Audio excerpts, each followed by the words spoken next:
Hey, what if I told you that you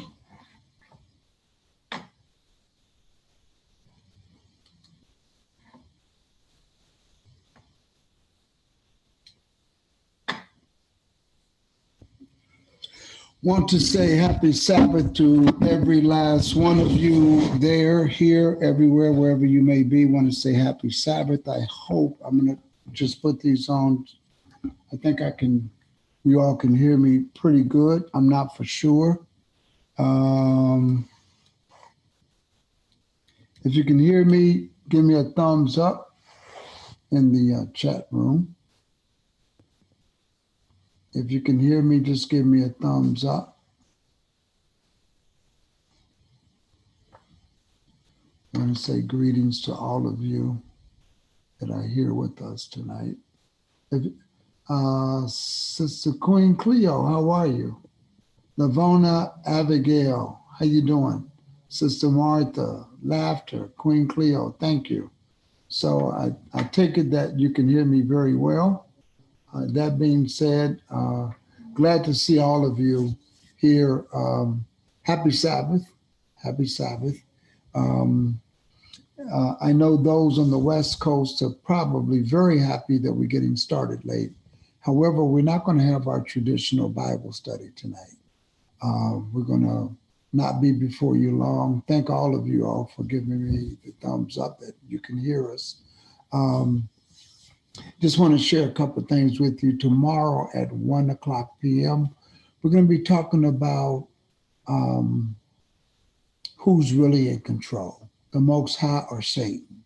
Because you hear so many people always talking about the devil, they got this demons and all like that.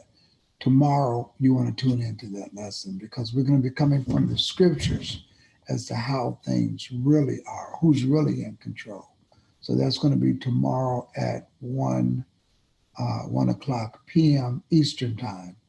Um, then the following week, we're going to be tuning in um, on one of Pastor Bowie at the Ears of God is doing a series, 5-part series that is very important during this Black History Month. And we let our screens down, everybody tunes in, we hear the choir and all of that. So that's going to be also during that um, week as well.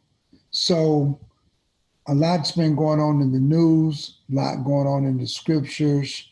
Um, I was going to show you how we calculated the feast days. Where do we come up with those dates so that you would know? So I think I'm going to share a little bit of that with you before we get out of here. I want you, because I don't have everything in a PowerPoint to give to you, I want you to write it down and I'm going to let you know how you go about it. You can look up um, the new moon, look up the new moon in Israel. I'm going to put that in the chat room. And the reason why we look up as to when the new moon is in Israel, because out of Jerusalem, which is in Israel, all nations are going to have to come out from year to year, according to the book of Zechariah and do the feast. So part one is you use whatever website you want to use. They're all going to give you the same date. Find out when the new moon in Israel is going to be, the new moon. Once you find out when the new moon is going to be, uh, you're going to find that it's on March the 24th at 11:28. Some sites say 11:29 a.m. What does that mean? On March the 24th, NASA has been able to calculate using their system, and it's not only just NASA. You really got to see the crescent, but you will see the crescent on the 24th which will be March the 24th, I believe is on a Tuesday. Let me make sure. March the 24th is, let me get to my calendar here, you all. March the 24th, and I don't even know what calendar I'm in. Yes, March the 24th is on a Tuesday. So March the 24th will be on a Tuesday. So that means when the sun goes down, you'll be able to see the crescent, because you can only see the crescent or the slither, shall we say the slither, which is the new moon. That's whenever it goes even just the smallest bit from what we call the dark full moon. That slither is what gives you the first of the month. That's going to be on the 24th, starting the 25th. So sundown the 24th, starting the 25th. That puts the first day of Abib on March the 25th. When you count out 14 days from there, you're going to come up with April the 7th. April the 7th. Now, April the 7th, it will be the 14th day of Abib, and that, brothers and sisters, will be on a Tuesday. That would be on a Tuesday. Now, so that's the 14th, will be on a Tuesday. Monday night we'll start Passover. Monday night, because remember, when the sun goes down, it starts another day. So that will start Tuesday. So Passover will be from sundown to sundown. On that Wednesday, April the 8th, will be the first day of the Feast of Unleavened Bread. And from there, you count out 7 more days and that. So I just wanted to give you those dates right off the bat. Now, I know a lot of different people do it different ways. You got some people, the whole big full white moon is the new moon to them. I don't subscribe to that.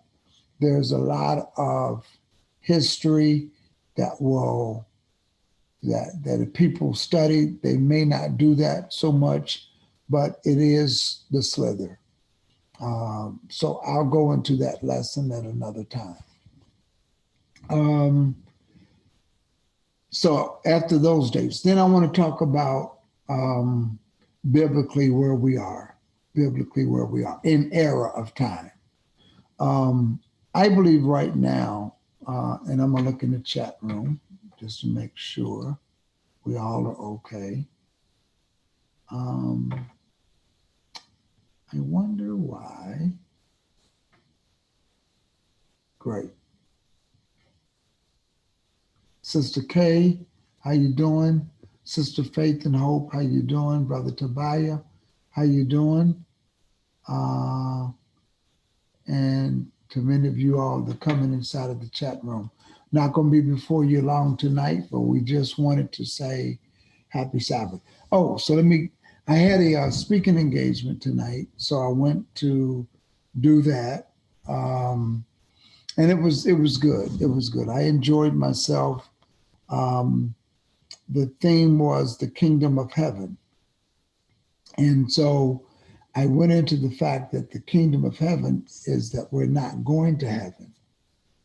It's going to be right here on earth. Some surprise looks when I taught that. So let's talk about what's been going on this week in biblically where we are. This is Black History Month. I don't like saying Black history because our history goes beyond what man has beginning in 1619.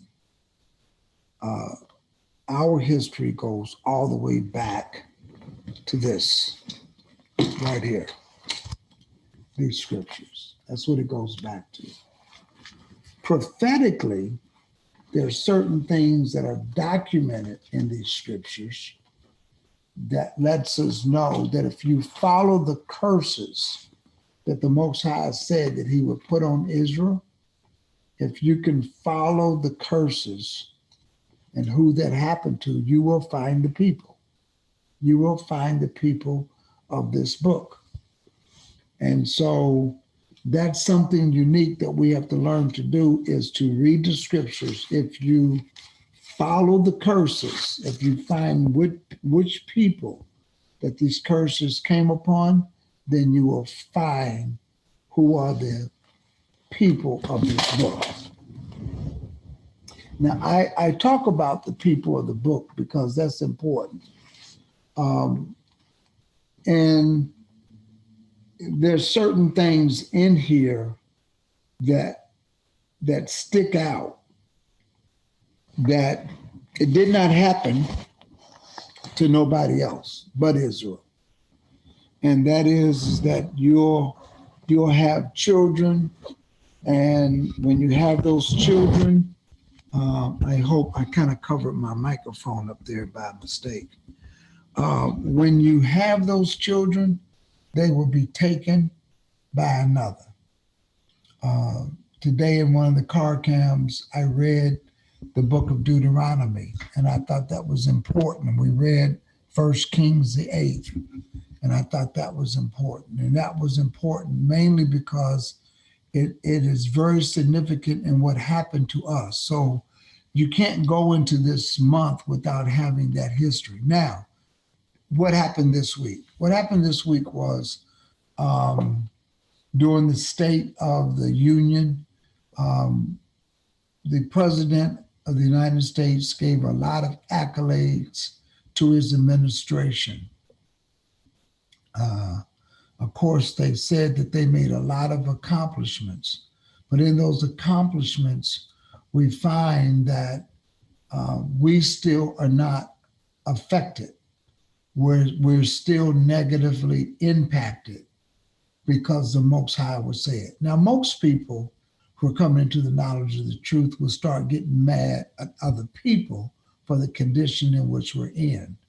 But the scripture says the Most High has done this. The Lord has done this. So the fact that he has done it, he will always use somebody to carry out his desire.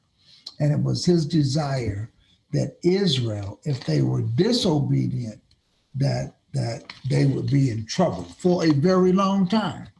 I just want to read Deuteronomy. I'm not going to put it up on the screen, but I'm just going to read Deuteronomy, the 28th chapter, and I'm not going to read all of it. I just want to read one particular part, and that's Deuteronomy, the 28th chapter. And I want to read just a few verses, not many, but I want to show you something. In the Deuteronomy, the 28th chapter, it starts off by saying, and it shall come to pass, verse 1, if thou shalt hearken diligently unto the voice of the Lord thy God. Now, he tells us, I want you to hearken to his voice. A lot of people don't realize this is the voice of God right here. This is the voice. A lot of people waiting for a prophet to come talk to them. They're waiting for various different things, but this word is him. So let me read something here.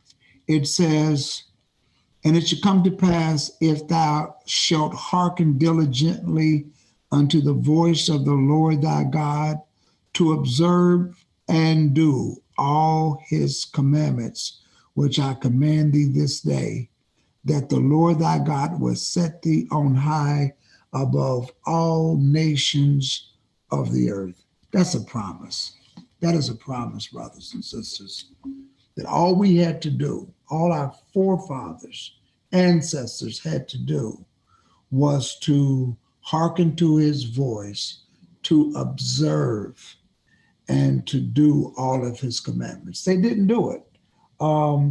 And then he says this in verse 2, all these blessings shall come upon thee and overtake thee, if thou shalt hearken unto the voice of the Lord thy God. All you have to do is just simply listen and obey, and all of these blessings will overtake you. Listen to this. Blessed shall thy be in the city. Blessed shall thy be in the field. Blessed shall be the fruit of thy body. That means your children. And the fruit of thy ground, and the fruit of thy cattle, the increase of thy kind, and the flock of thy sheep. Everything that you own, everything that you use, your fields, everything is going to be blessed. Blessed shall be thy basket and thy store. Blessed shall be thou when thou comest in, and blessed shall thou be when you go out. He goes ahead and he names a whole bunch of blessings. I'm not going to read them all, but I want you to skip down to verse number 15. I'm going to read that. And it says, but,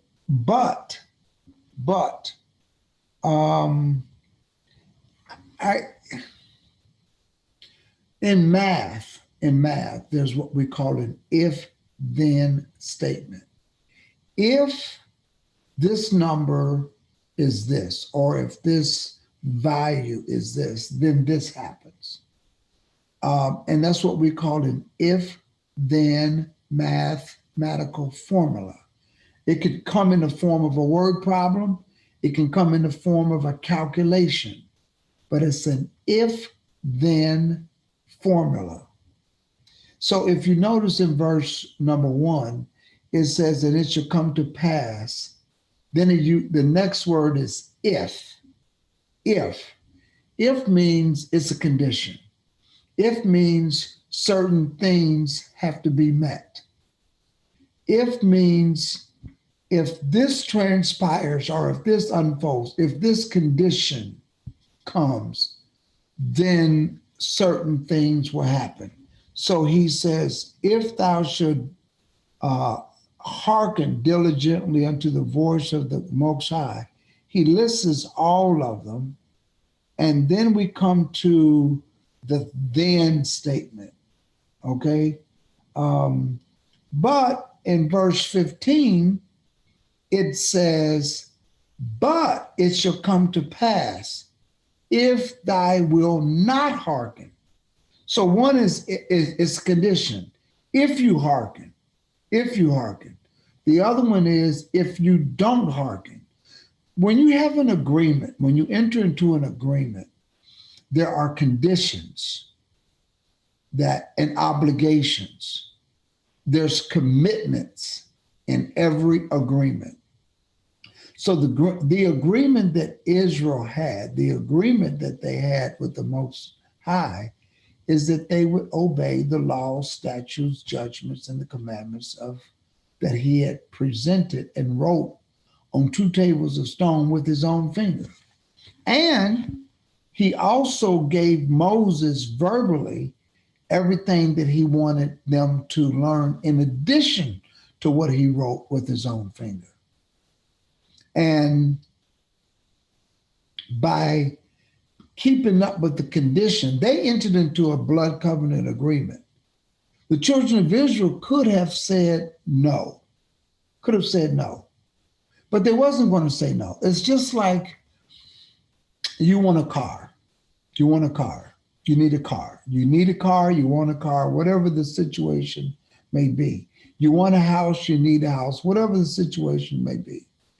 You want a credit card, you need a credit card, whatever the situation is. But once you sign on that dotted line, a lot of people just look at the benefit, but not the obligation. Let me say that again. A lot of people look at the benefit, but they don't look at the obligation of maintaining and acquiring the benefit. So you can go to any car dealership, and with even today, you don't even have to have a high credit score. But just the fact that you go into a dealership today and you purchase a vehicle, you sign a lot of papers. Sometimes you go so fast, you're just signing because you want to hurry up and get inside of your car. The excitement is there. The thrill is there. It's new, you know. You know how it is when you get something brand new. You want to hurry up and just sign and get things over with so I can get in my car, so I can transfer out my car.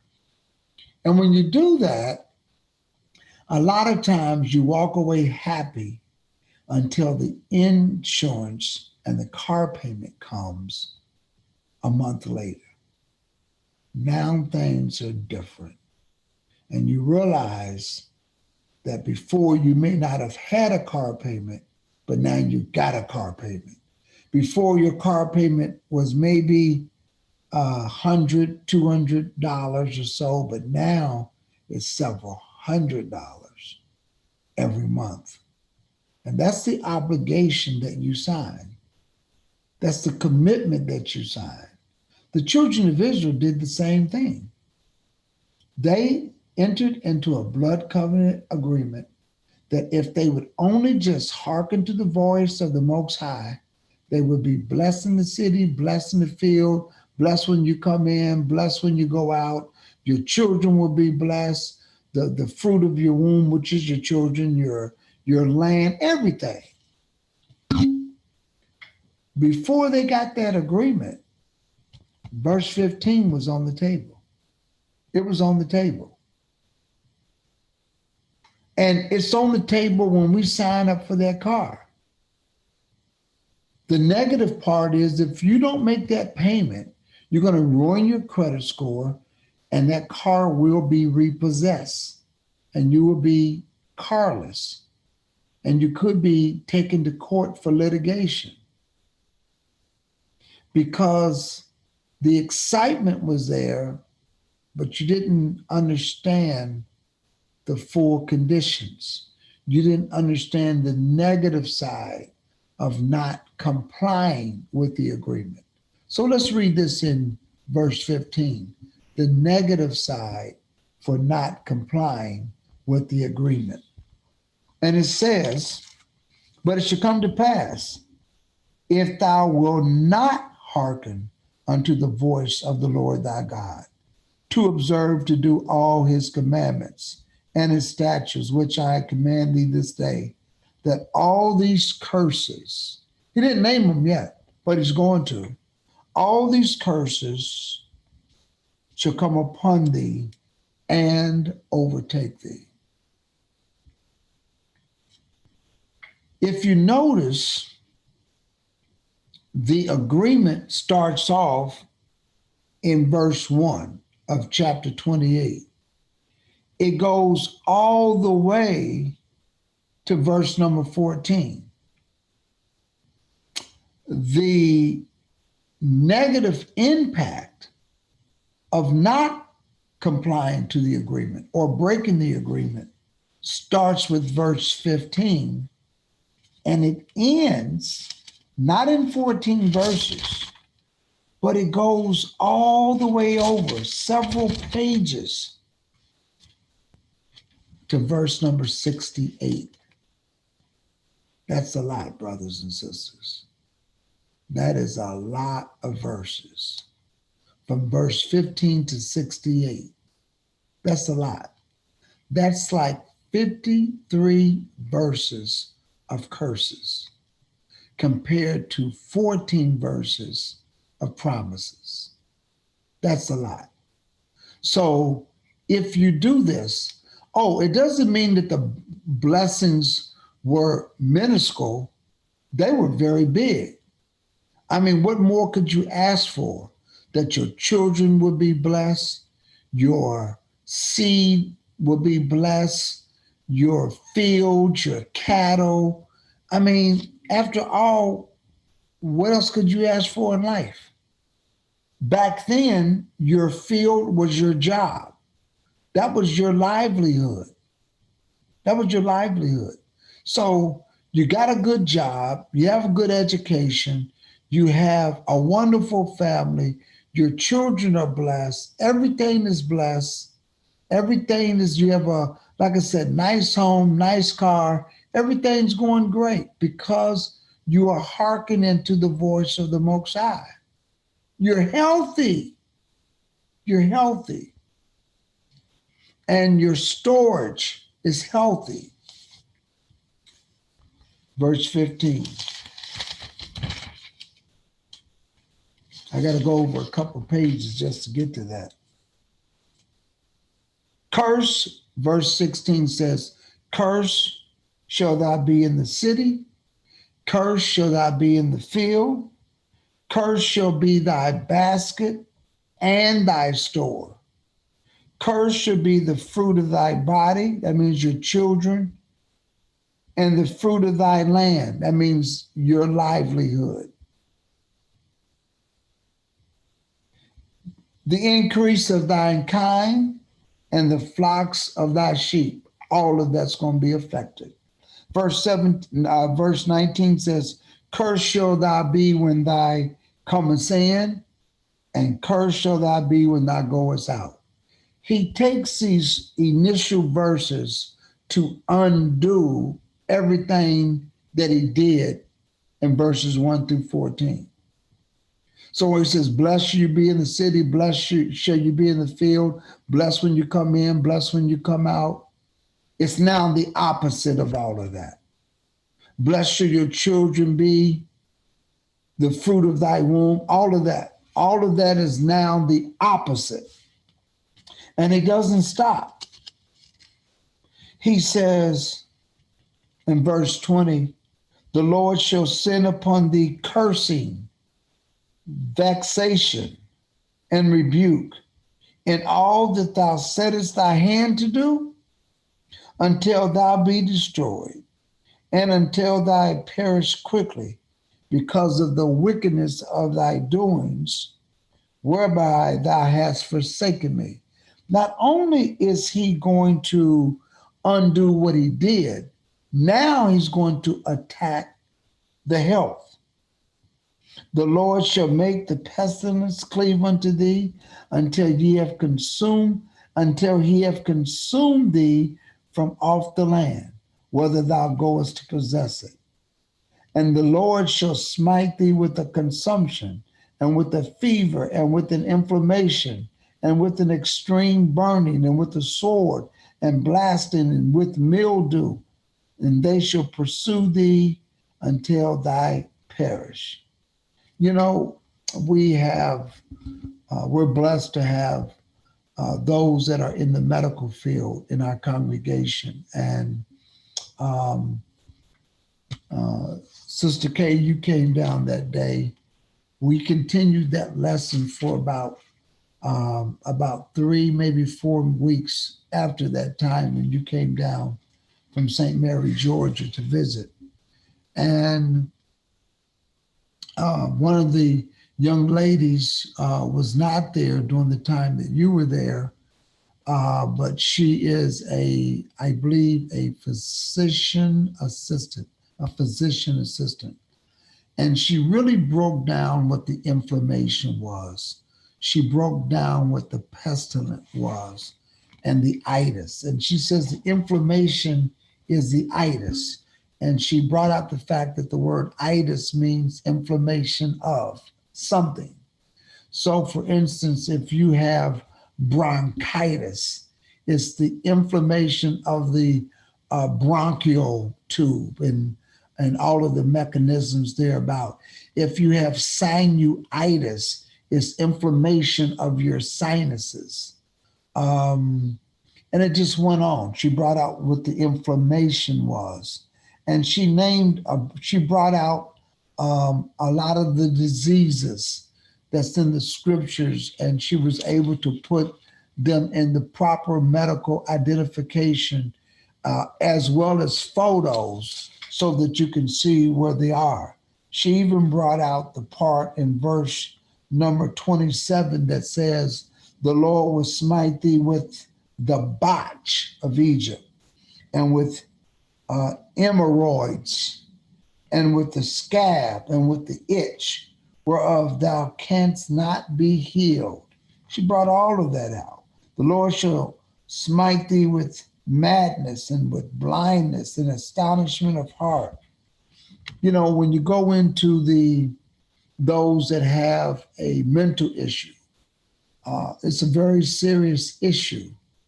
Um, but when he smites you with madness and blindness and the astonishment of heart, and thou shalt grope at the noonday as the blind gropeth in darkness. I'm not going to read all of these, but it just goes on and on and on and on. But there are certain things, even within this, that you can say, that's us. We're the number one in all manner of diseases. And he says, how let me just read some of this. Verse 30. Thou shalt betroth a wife, and another man shall lie with her. Thou shalt build an house, and thou shalt not dwell therein. Thou shalt plant a vineyard, and shalt not gather the grapes thereof. Thine ox shall be slain before thine eyes, and thou shalt not eat thereof. Thine ass shall not, or shall be violently taken away from before thy face, and shall not be restored unto thee. Thy sheep shall be given unto thine enemies, and thou shalt have none to rescue them. The sons and daughters shall be given to another people, and thine eyes shall look and fail with longing for them all the day long, and there shall be no might in thy hand. You know, could you imagine having children? That happened. That happened to our forefathers because of our forefathers. When you look at what happened in the times leading into slavery, where we were scattered about every corner of the earth, how our children were taken, how someone else slept with our wives, and there was no power in our might, no power to do anything about it. So he goes on and says, so that thou, verse 34, it says, so that thou shalt be mad for the sight of thine eyes, which thou shalt see. This is happening now. People they're still mad for slavery, still mad for the Tuskegee, Alabama. Do y'all remember what happened in Tuskegee? How they took those individuals and infected them with syphilis. I mean, this is things that have been done. It's just beyond a lot of our imaginations because some of you wasn't even living then. So to look back historically and to read the scriptures is not something that everybody does every day. Verse 41, thou shalt beget sons and daughters, but thou shalt not enjoy them, for they shall go into captivity. This is why I said earlier, when you follow the curses and who it happened to, you'll find the people. You'll find the people. And then he says, thou shalt, let me go over here. Let me skip some. Verse 45, moreover, all these curses shall come upon thee and shall pursue thee and overtake thee till thou be destroyed.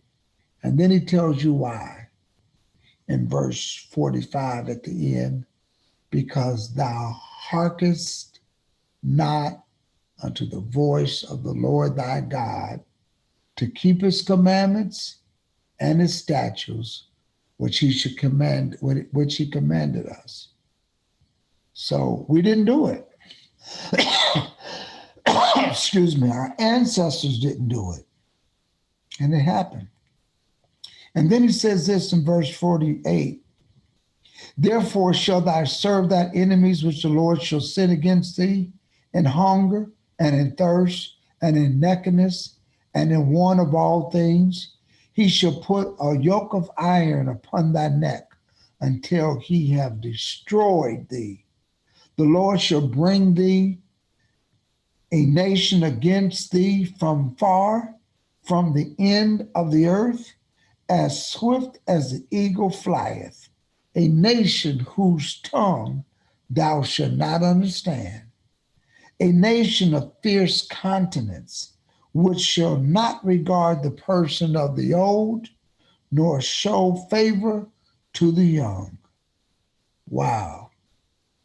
When they came to take our ancestors as slaves, they didn't care about the old or the young.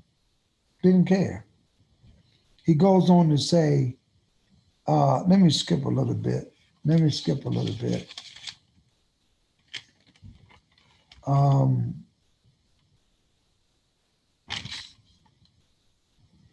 to skip over to verse number 68, because I'm going to wrap this part up. And let me say this. Let me go back.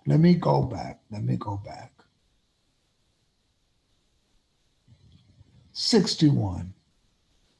Also, every sickness and every plague, which is not written in the book of this law, them will the Lord bring upon thee until you are destroyed.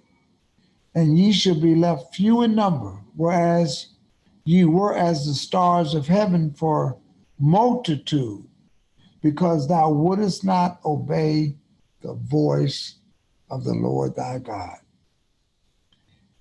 So verse 68 tells us that eventually the Lord shall bring thee into Egypt, that's bondage, again with ships, by the way whereof I spake unto thee, and thou shalt see it no more again. And there you shall be sold unto your enemies for bondmen and bondwomen, and nobody is going to redeem us. So this is very important to know. I think it's something that we can't be mad at anybody else but us. You're going to learn in tomorrow's lesson that the Most High will use either Satan or another nation to come up against us. That's what he said he would do. So we don't need to be afraid of any nation. We don't certainly need to be afraid of Satan. All we got to do is trust in the Lord with all of our heart, lean not to our own understanding, but just simply in all of our ways acknowledge him. He'll direct our paths. That's why he told Joshua when Moses had died. Joshua says, Moses, our servant, is dead. He was really worried whether or not the Lord was going to be with him like he was with Moses. And the Most High said, listen, all you got to do is meditate in that word. Don't turn to the left. Don't turn to the right. Meditate in that word day in and day out. I will be with you just like I was with Moses. That, brothers and sisters, applies to us today. Meditate in this word day in and day out. He'll be with us just like he was with Abraham, Isaac, Jacob, just like he was with Moses and Joshua. He'll be with us. We just have to meditate in the word day in and day out.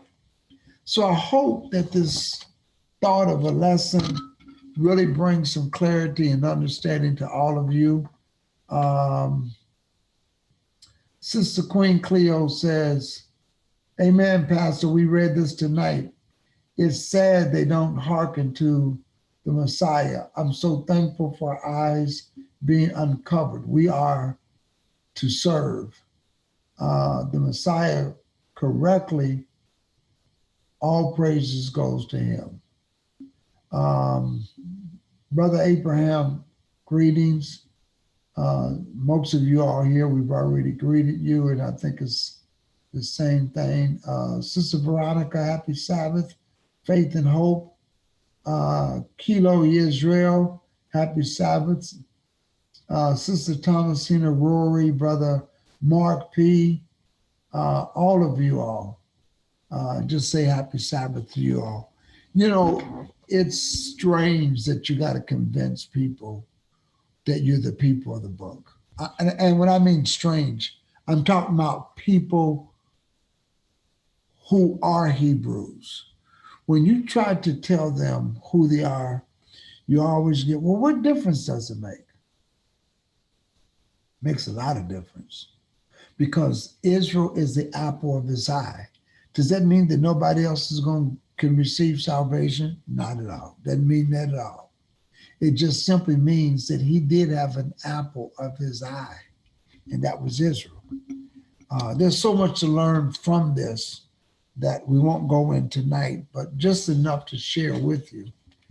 And I want to say that I want to thank all of you all that did tune in, for tuning in.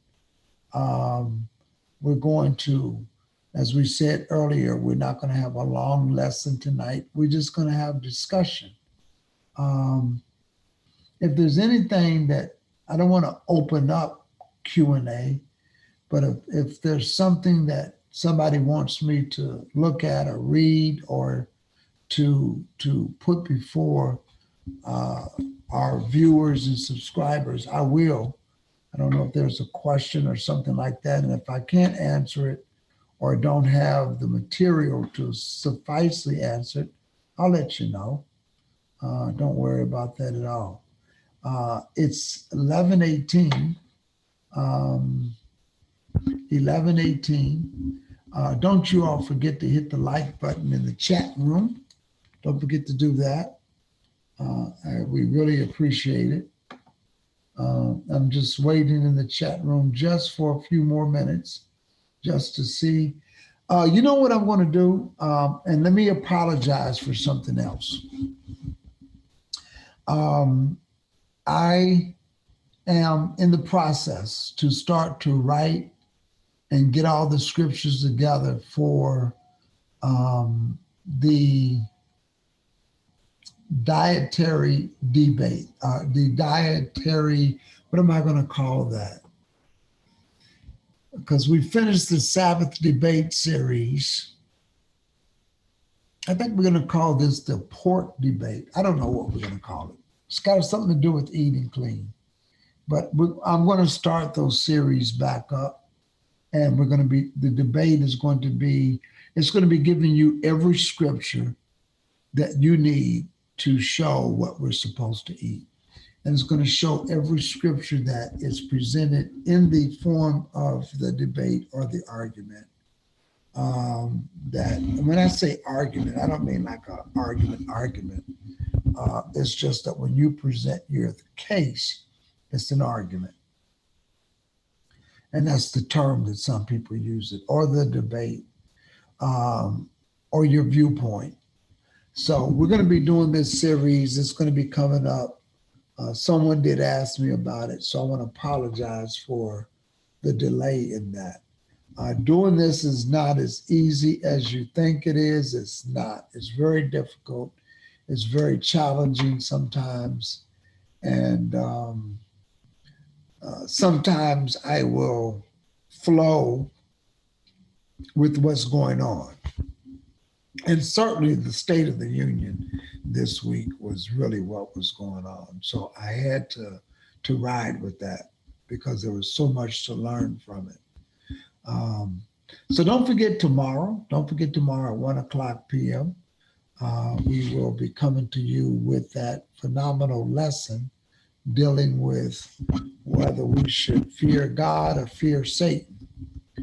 And whom shall we fear? We know, some of us may know the answer to that, but at the same time, some people are afraid of Satan. And we're going to deal with that tomorrow. All of that's going to be on the table. So that being said, I want to say peace and happy Sabbath to all of you. If you want to help support this platform, you can go to our Patreon account. I'm not going to put that up there tonight, but you can go to our Patreon account, or you can go to our website, BethelHouseofGod.org, and you can hit the donate button if you like to help this platform. I got a wonderful call. I got a wonderful call from a gentleman that has been tuning in here in South Florida, and he's going to bring us a bunch of clothing. And I thought that was nice. Can't wait to meet him. Sister Queen Cleo, Sister KT says, a future topic I would like to discuss. Uh, I would like to discuss is the five woes in Haggai and how it applies to Israel today. The five woes in Haggai. Okay, okay. Certainly we will put that on the table. Um, I'm going to. I think you're going Haggai. I'm looking at the spelling there, but I know you're talking about Haggai, the five woes, and how it applies to us today. I will bring that up in a subject, and I will tell you everything in the scriptures. When you go back to Revelations, and when you read the walls of Jericho and look at the seals, there's a direct connection. So the Almighty gives us something, but He always shows us an example that we can look at it. And that's what He does, I believe, with the five woes of Haggai. So I'm going to look at that and make that a future topic. That being said, it's getting late for me, rough, long day. And I want to say happy Sabbath to all of you all. Thank you for tuning in. And we will see you tomorrow at Habakkuk. I have to go read that. I got to go read that, Sister K. The five woes of Habakkuk. But like I said, everything that's written is a future tense for Israel. And I think that's where you were going at with that. You were going with the fact that the five woes of Habakkuk, and what does it mean for Israel? So I would like to bring that out. Sister Veronica, thank you for tuning in. Brother Abraham Talbert, thank you for tuning in, my brother.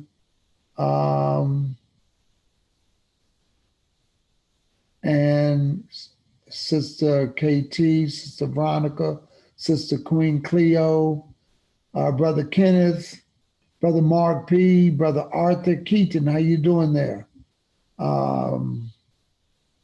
Kenanya, how are you? Hope everything is well. And let's see, Sister Lavana Abigail, Brother Mark, Sister Thomasia, Kilo Yisrael, Faith and Hope, all of you all. Peace, and we will talk tomorrow.